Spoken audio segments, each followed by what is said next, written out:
Hey guys, what's up? You're watching Hardcore Crypto, and my name is Gray BTC. And today I have our guest, Reuben Yap from the Zcoin project. A lot of you guys know what Zcoin is all about. Hey Reuben, I want to take it up. Hello. Just Yes. share where in the world you are and what do you think about the world right now? My name is Reuben. I'm the project steward of Zcoin. I'm based in Malaysia, in particular Borneo, where we're famous for jungles. And I think right now the world is in a really crappy state, to put to put the least. And yeah, that's why we're developing technologies to try and combat the worst abuses of this world. Awesome, that's a good start. So how did you get started, man? How did you get into all this? Yeah, how I got into it was through my VPN business. I started it in 2007, and a lot of payment providers cut me off. And that's when someone said, like, why don't you're a privacy service. Why don't you accept Bitcoin? I don't want to use PayPal. Or I don't want to use like a bank transfer. Why don't you? That time people thought Bitcoin was anonymous, Yeah. right? And I was like, okay, yeah, sure. Since all these payment processes were cutting me off because VPNs were considered risky business, why not? And that's kind of how I got into Bitcoin. And I bought some miners, the early S1, S2s from Bitmain, I think, and miner one, something like that. That's quite cool. Yeah.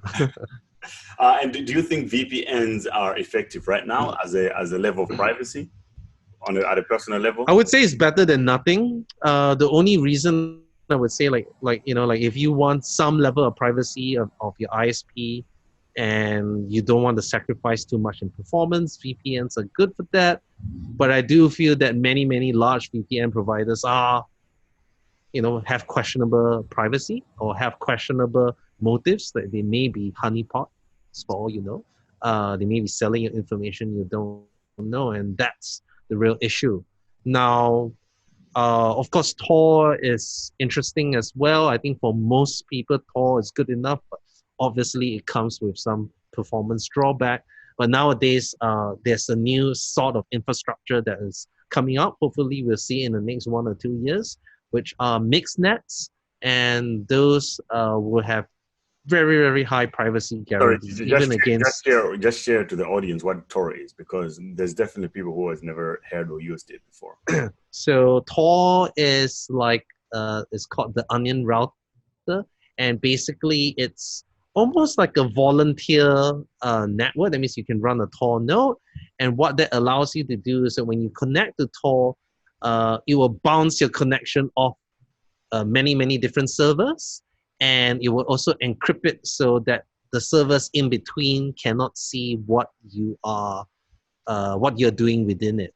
So that's really good because, first of all, that means now with a Tor IP address, people cannot easily trace my activity to my original IP address. My IP address is basically my internet address. And that's really important because an IP address basically reveals your location and who you are.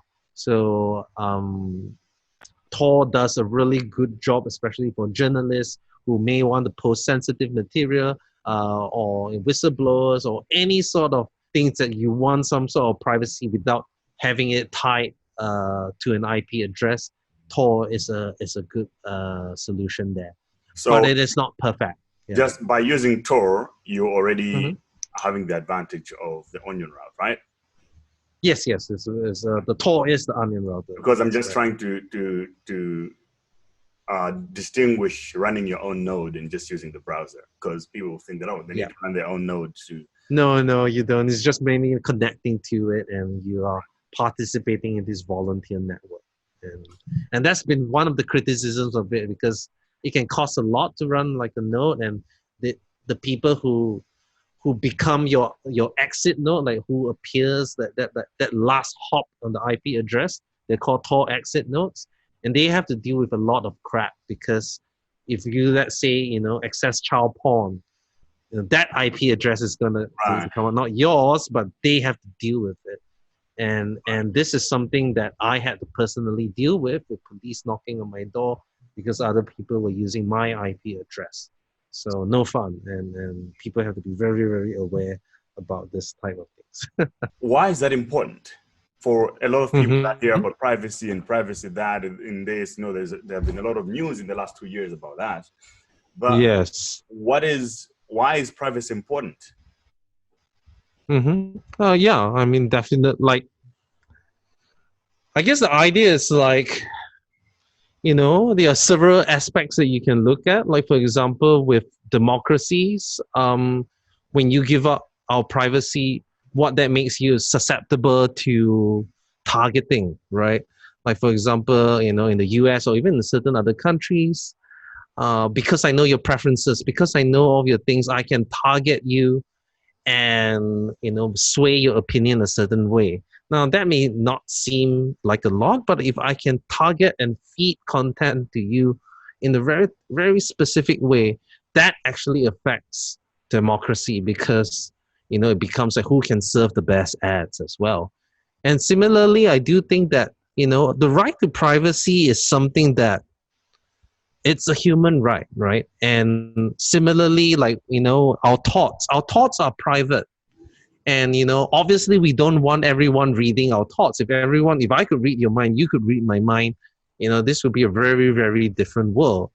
But similarly, right now, because we do so much of our life online, so much of our life in digital form, we are effectively putting down our thoughts, our communications, everything on the internet that can be accessed with the right tools. And without privacy, without those sort of things, is effectively having like someone can read your thoughts. And I do think that is a problem. It would change society, and I do think that that's one of the reasons. Of course, then you talk about government Oh, overreach and so all this other stuff as well. sorry to cut you off, Ruben, but I wanted to jump in and just to play devil's advocate here. The privacy problem is very complicated because most people will never feel the direct impact of losing Yes. privacy, right? For example, the Bitcoin problem, besides Mm-hmm. solving the censorship part of my, or Mm-hmm. that it allows everyone to come into the financial system and be able to get involved. It Mm-hmm. creates a lot of entry barriers to market for a lot of people, say, Mm-hmm. in Africa and Asia. Fantastic.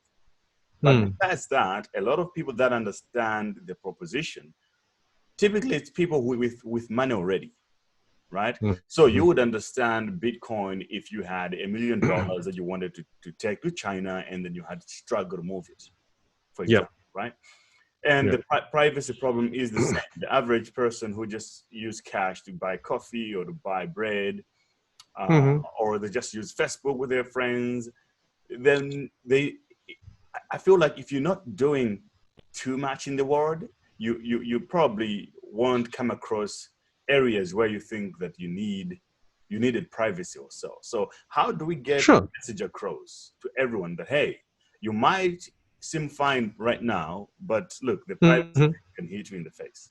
That's a really good point, because this is something that people always say, like, I have nothing to hide. Why, why should I care, right? Hmm. But if you say that, I mean, okay, even on the individual level, right? Do you want to tell everyone how much you earn? Do you want to be discriminated by how much you earn, how much what you spend on, or like, oh, I like, for example, I think even in China, like if you buy like baby diapers, you get like points for that, But if you buy games, then you get like demerit points or something like that. There's some trial systems in China that's doing that. Wow. And if you see it as something that all this data is data that can be used against you, and people say, well, okay, use it against me. You want to serve me more targeted ads, that's fine. But you have to have the choice. If you don't have the choice, what happens if your government becomes tyrannical? What happens if, if you cannot, if there's no way to resist the government? And this is something that is very, very real in Africa as well. You have all this like tyrants and dictators and warlords, and they would love to have like full information of you. And we have seen how easily a country can switch from very stable to become a very tyrannical dictatorship. You know, like Venezuela was doing great, Iran was doing great, all these other countries are doing great. In a period of like 5-10 years, everything changes. It becomes a surveillance state, or like, you know, China. And yeah, you may be fine now, but remember, this data can be retained forever. Like, Yeah. let's say, you know, we are human, we make mistakes, you know, and, you know, privacy allows us to make mistakes as well. And we shouldn't be penalized for every small thing that we do. Yeah. That is very true. Yeah, the way I like to say about privacy is that if somebody had to look for a flaw in what you do, say you broke the law once or you did this Yeah. once, they can find it on everyone. Yes. And if Yeah. that information becomes available to, say, government, then Mm-hmm.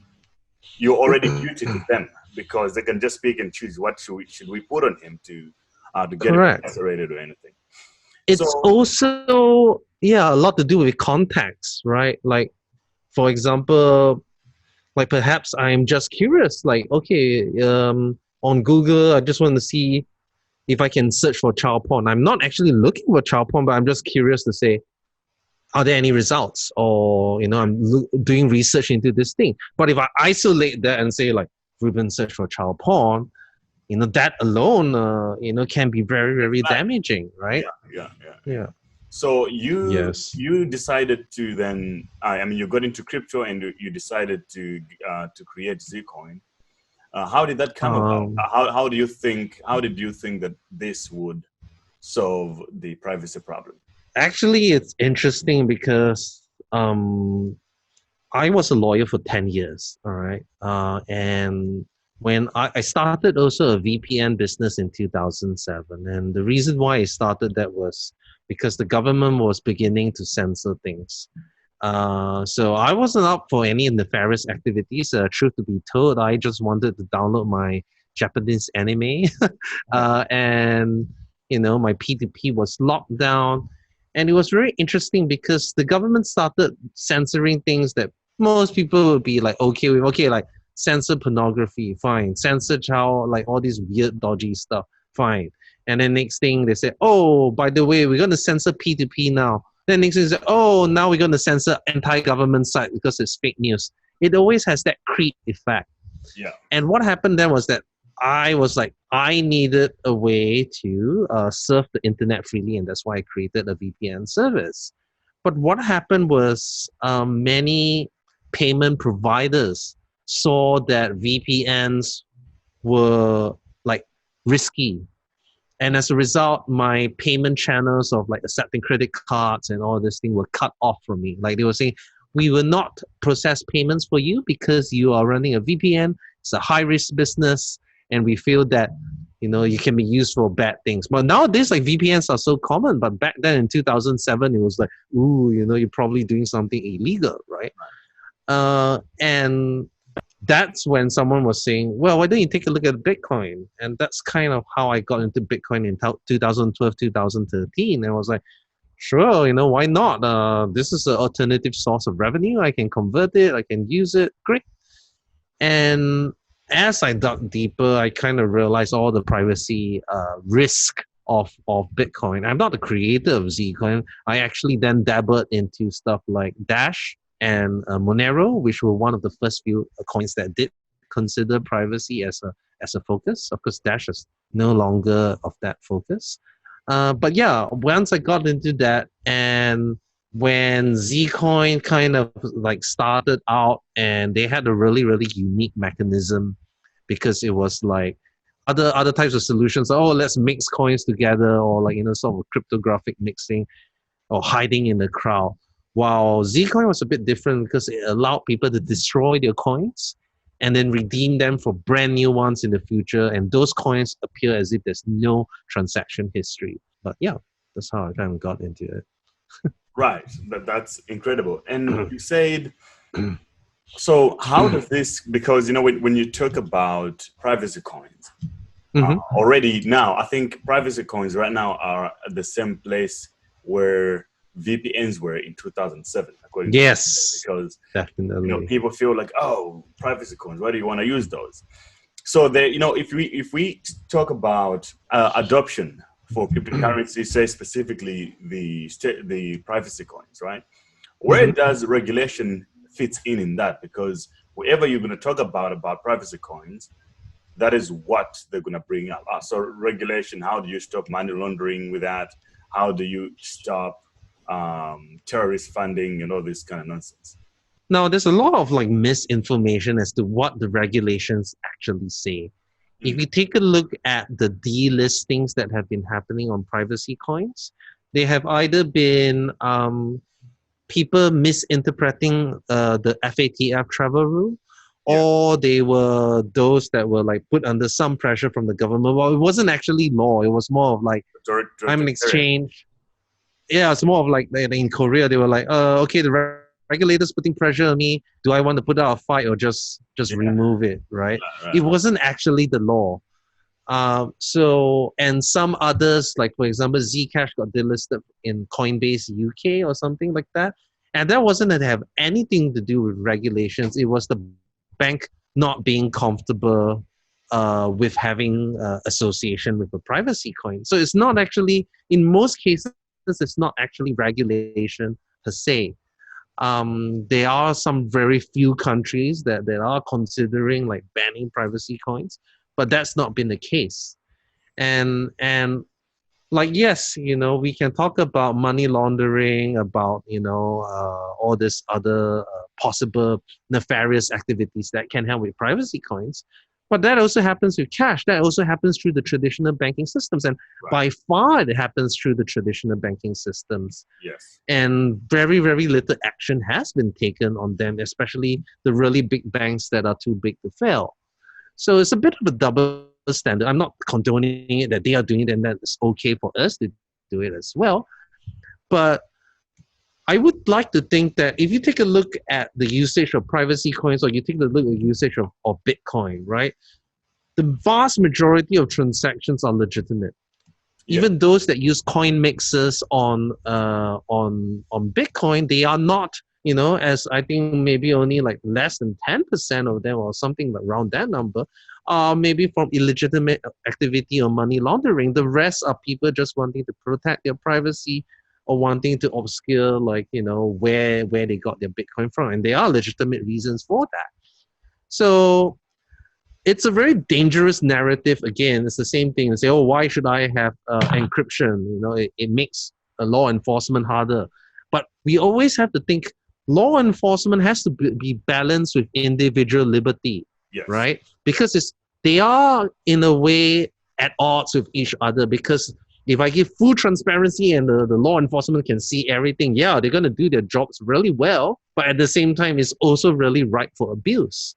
And I do feel that there are still other ways to do, good old fashioned detective work, If they're going to convert it into weapons or when they convert it to fiat, there are all these regulated exchanges for the most part, whenever you convert from, let's say, a cryptocurrency to a fiat currency, for the most part, that goes through a regulated exchange or an exchange that knows your identity.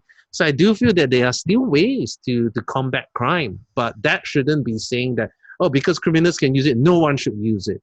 This protects everybody, and criminals are a very small subsection of that. And we just have to, find a good balance between the two. Yeah. Right. So another thing that would come up on the mind of the viewer right now is that, okay, so we have so many different privacy coins, or at least kind of privacy focused coins. We have Dash has been in that. We have Monero, Yes. have you guys, and we have I think Pivx is also privacy based.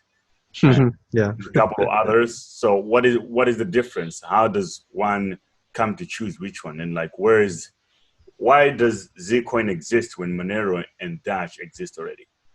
Yeah. So Zcoin's approach to privacy is really different. Obviously, let's talk about the main privacy coins, Monero and Zcash.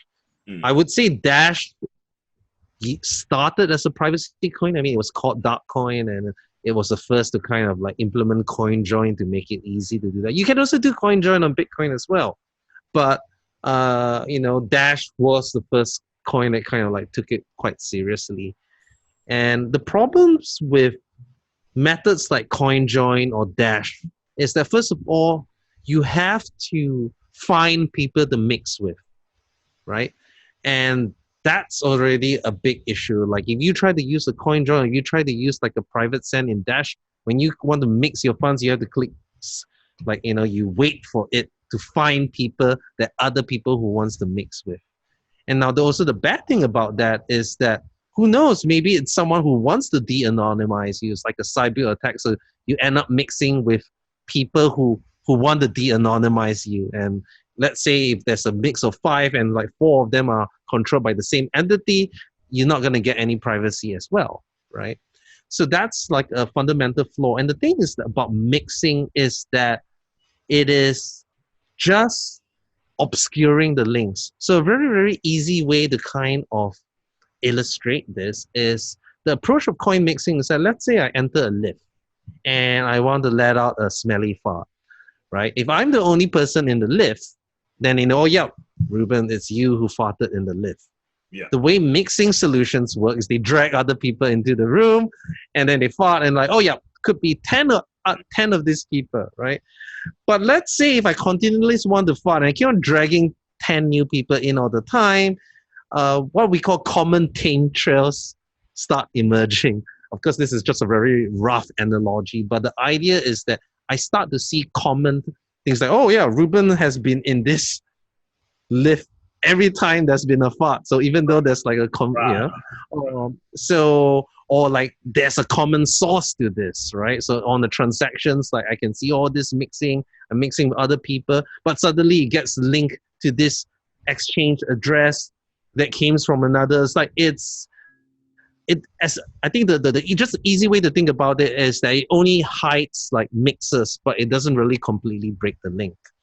Right. The way and Monero has a similar issue. Although you don't need active participants, they basically are taking random outputs from the blockchain to use as inputs, and it's again mixing and grabbing people to be in that lift together with them. And typically that number is not a lot. For example, with Monero, on a per transaction basis, they grab like 10 or 11 other people or so, something like that.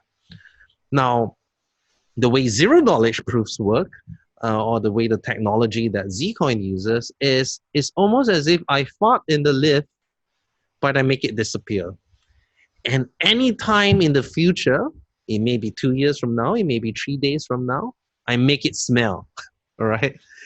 And what that means is that my anonymity isn't just dependent on the people that I'm actually actively mixing with, but anyone who actually ever entered that lift. Right? If everyone had that right to say I can redeem, like I can make this fart appear in the future, my anonymity set is going to be a lot greater and it's a lot harder to trace that. Yes. So we feel that that's a much better privacy model than, let's say, just mixing on that. So yeah, that's kind of why we think Zcoin is really important. For you to obtain some Zcoin, if you don't work for it or in some way, the average person has to get it from an exchange or have to say swap it with another different coin, right? Most will just assume that they have to get it from an exchange. So if that is the case, then where's the privacy there? Because most exchanges are bound to KYC regulations. Sure, that's a good idea. That's a good question. So first of all, you can mine it. You can mine it with your GPU, and that's we really like proof of work because it's a distribution mechanism that is you don't need third parties to kind of do it. So that's great. The secondly is that fine if you get it from it. There are many other swap services where they don't require KYC, that you can acquire decent amounts, 10,000, 20,000 of US dollars worth of Zcoin with no issues, like ChangeNow, Changely, and all these other services that you can use to obtain Zcoin. And you can do that relatively easily as well. Now, to the idea of saying that, okay, if I acquire Zcoin from a regulated exchange that knows my that knows my address, that knows my identity, isn't that a breach of privacy? But not necessarily, because I don't necessarily want to hide that I got Zcoin, and in that case also only the exchange knows. But I want to hide my activities with it, like what I'm spending on, Right. how much I have in total, or like how much I'm retaining, or what I'm doing with it. So I don't think there's any sort of like, it's not a binary like privacy everything and no privacy. There are different levels of privacy. If you had to buy a privacy coin right now, Mm-hmm. what are you considering first? And who do you think are the most users? Because I mean, you guys have large volumes in 24 hours, Yes. right? Who Correct. do you think is using Zcoin? Right now, I mean, let's be honest. Every single cryptocurrency, I think the largest amount of users are speculators. Right. I think that's a fair point. Even with Bitcoin, yes, of course, you have those that embrace the ideology and want to own it, and I know many people like that who buy into that whole thing. And I guess it's also a very good, like if you take a look at what Bitcoin was supposed to solve, uncensorable money, and all this sort of things. Yeah. A lot of that has kind of been eroded, and I feel that, I guess, like Zcoin is more. I'm not going to say like Satoshi's vision. No, I'm not going to say that. But I'm more like, I would say like it's more to the spirit of what the problems he was trying to solve. He was trying to solve like uncensorability, government overreach, financial institutions being too, problematic. And I do feel that Zcoin is truer there, especially, when you're talking about one CPU, one vote, you can mine Zcoin with commodity hardware as well. So, I mean, right now, if you're saying like, yeah, what is our user base like? We have people who really believe in privacy. We have people who believe that they just want to make lots of money on it. And I can't stop people from doing that. But I think what we can do is how we represent ourselves.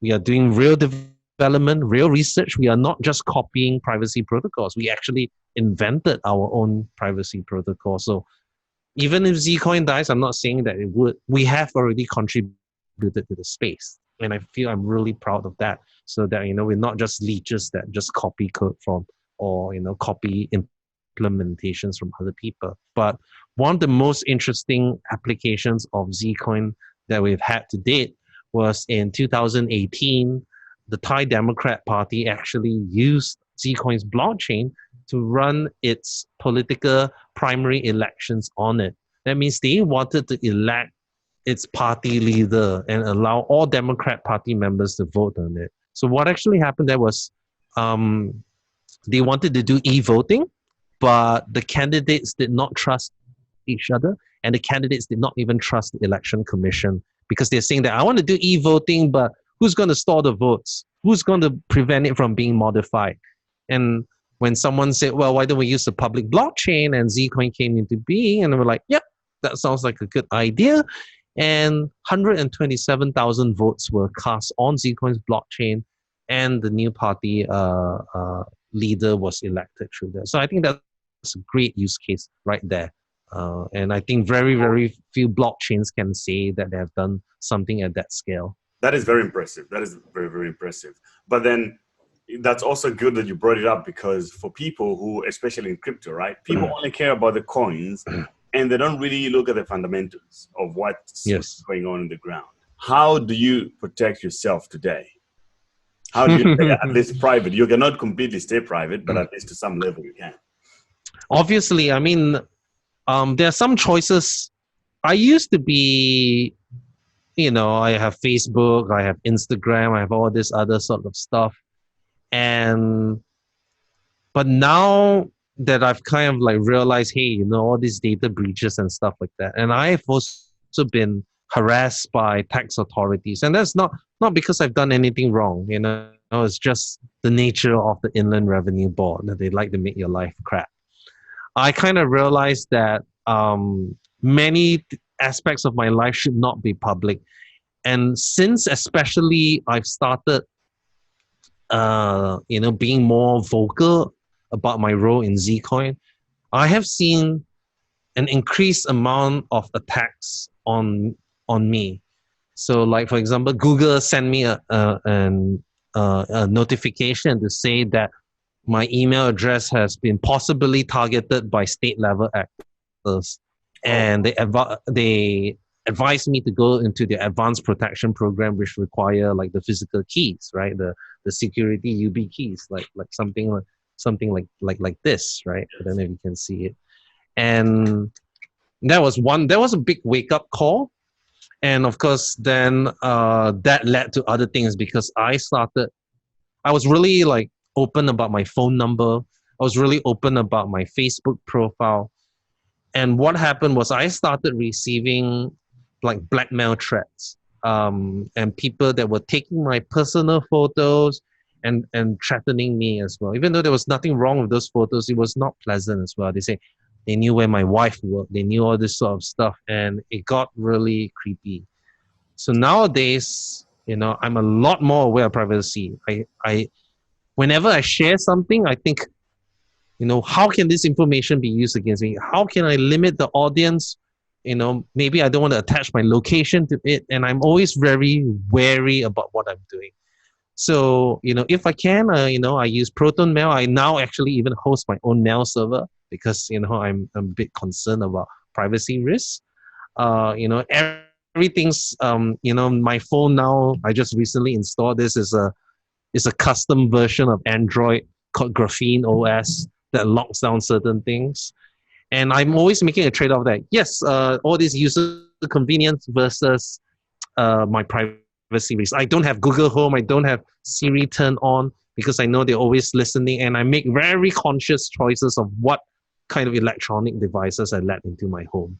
Because these things could be just listening and they're all, like every time you say like, hey Siri, okay Google, if it's responding to you, that means it's obviously listening to you all the time. I mean, even when you make a mistake and it hears you saying, hey Siri, by mistake, it actually correct. Phoned, or even conversations or like maps and all this sort of stuff. So I'm really, I wouldn't say that, yes, I've changed my habits online a lot, but I'm not like totally cutting myself, but it's more like a conscious awareness of what I'm giving up. So that's kind of how I've been protecting my privacy. And obviously, I try to keep all my communications encrypted, end-to-end encrypted as well. big problem, man. But yeah, it's great to see that you pay attention to those things because I feel like we're just letting everything go. Our privacy is really just going. So what does it mean when you say someone or a government could run an election on top of the Zcoin blockchain? Because most folks know the coin, but they don't really know what it means behind, like what can Zcoin do, right? So they think of every other coin as a utility coin, like Bitcoin. Besides being used as money, what else can Zcoin do? Okay, so I mean, one of the things that we're actually almost about to release is a tokenization platform. So, like for example, in Ethereum, you can create an ERC20 token to have your own token, and we can do that on Zcoin as well. But the key difference is that these tokens also have privacy features as well. That means you have our whole Sigma privacy protocol that you can burn and redeem coins as well. So what that allows is that you can build like a private version of USDT, and there are some companies that are quite interested in building this type of things on it. But also with voting applications, I can also create my own token and I can distribute this token. So a way I can do like a very simple type of voting type of system is, okay, I create let's say I have 1,000 voters or 2,000 voters. I create a coin. I distribute these coins to each of these voters, and I know their identity. But what happens then is that I then tell them to do a private transaction into maybe option A, option B, or option C. This can be like just different addresses.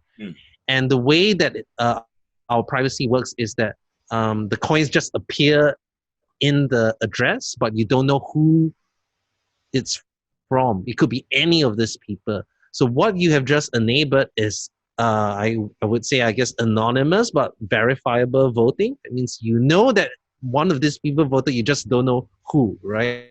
Yeah. And you know these people. So that's also a very, very good use case as well. Now, as to running national elections on a blockchain, I will be very careful about that. If you take a look at the experts who are talking about blockchain voting, they are generally not favorable for blockchain voting because blockchain only solves only one component of it, which is the storage of votes. But when I'm doing e-voting, there's so many other elements to it. Like when I'm pressing button A, how do I know that button A is being recorded from the hardware level, the software level, and all this sort of things. So there are a lot of other stuff that still needs to be resolved. But for, I would say, lower threat environments, let's say a company meeting, a community meeting, or some sort of like poll, these are really good applications of blockchain technology where, yes, there's a good degree of certainty, but, someone's not going to bother, like Russia's not going to bother and try to circumvent your company election or something like that. So I do think that's a good use case for blockchain technology as well. So, man, you have rich people's problems, where, governments and privacy, those are the things that people start to face when they get rich, Well, I think it affects the regular Joe and the people. I don't think it's a domain of the rich, I do think that, of course, if you're richer, you have more electronic devices, but if you're trying to feed yourself or put a roof over your head, obviously these aren't your concerns. But I would say even someone who's middle class, anyone who has any sort of smart devices, anyone who has this sort of things should be very cognizant about what these rights really mean. Like what happens if you do something minor and the government decides to cut you off from all your money? Yep. Even if you're middle income or worse, that still is going to have a very big effect on you. And that effectively regulates your behavior, right? Because no one wants to lose their ability to access their finances and all their hard-earned cash. So that's really important. I mean, we have seen many, many cases, especially when governments get desperate, where, for example, Cyprus was a really good case. 50% of the deposits you have in your bank forfeited, or what happened with the subprime mortgage crisis in the US, where basically they screwed with everyone's money, and then there was taxpayers who bailed the banks out when it was banks who created this whole rubbish thing, right? And I really feel that the idea of having a money that's, independent from all of this, independent from abuse of that nature, is really, really valuable. Yeah. On a personal level, how do you store your money? All in crypto? How much is in fiat, and how do you allocate it? And if something happens, I ask this question to almost everyone. In crypto. So far, the only person that gave me a good answer was Vitalik and Rosello Lopez. But if something had to happen to you, emergency, what would happen to your coins? Right. So because I'm a lawyer, so I actually thought about this very well. I do have certain events that will be set into place where like a trusted person. So, I have someone that's holding my my hardware seat keys somewhere. Because I can't tell them. No. It's a proper outfit, right? So like a law firm or something like that. And because you have a will, you can have your asset locks and things like that, and certain ways to unlock it. So obviously, I would say that if I pass on, I'm pretty sure that my next of kin or my survivors would be able to access these coins and have the necessary support to liquidate them on the market. So there is a plan in place, and it's not so difficult, right? You just have maybe let's say you are not so you're not storing hundreds of millions of dollars. You can just go to your lawyer and say all right, I want to have this seed words to be stored with my assets and locked up in your safe, so that if I die and everything, when that asset gets anyone who opens it will have access to my cryptocurrency and will follow the distribution in a wheel. So I don't think that's too difficult to deal with.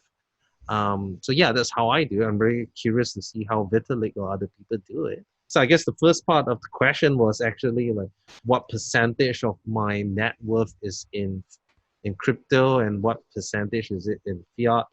I would say like, I'm realistic.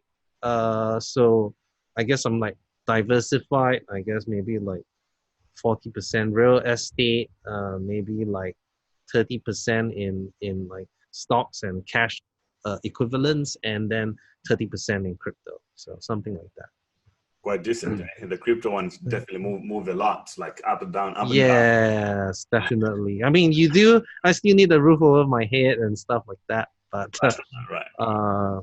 yeah. Right. Cool, man. This was fantastic. Thanks for being on the show. And lastly, what are you looking forward to at Zcoin throughout the year, and your crypto price prediction at the end for both for BTC, uh, Ethereum, and Zcoin? I I'm no expert trader, but I do believe that we are at the beginning of a perhaps the last huge big cycle move up for Bitcoin. I hope, but I think so. I mean, it looks like the metrics are showing that. And but in particular, this year for Zcoin is a really big year because we'll be deploying a new privacy protocol called Lelantus, which greatly improves our technology and I feel takes us to the really big leagues. And and after that, well, who knows? I try not to think too far ahead, but but yeah, I think that's if anyone's interested in learning more about Zcoin, we have a very active Telegram community uh, on Zcoin project, and our website is at zcoin.io. And thanks so much for having me, Gray, and it's a real pleasure. Yeah. Fantastic, man. That was awesome.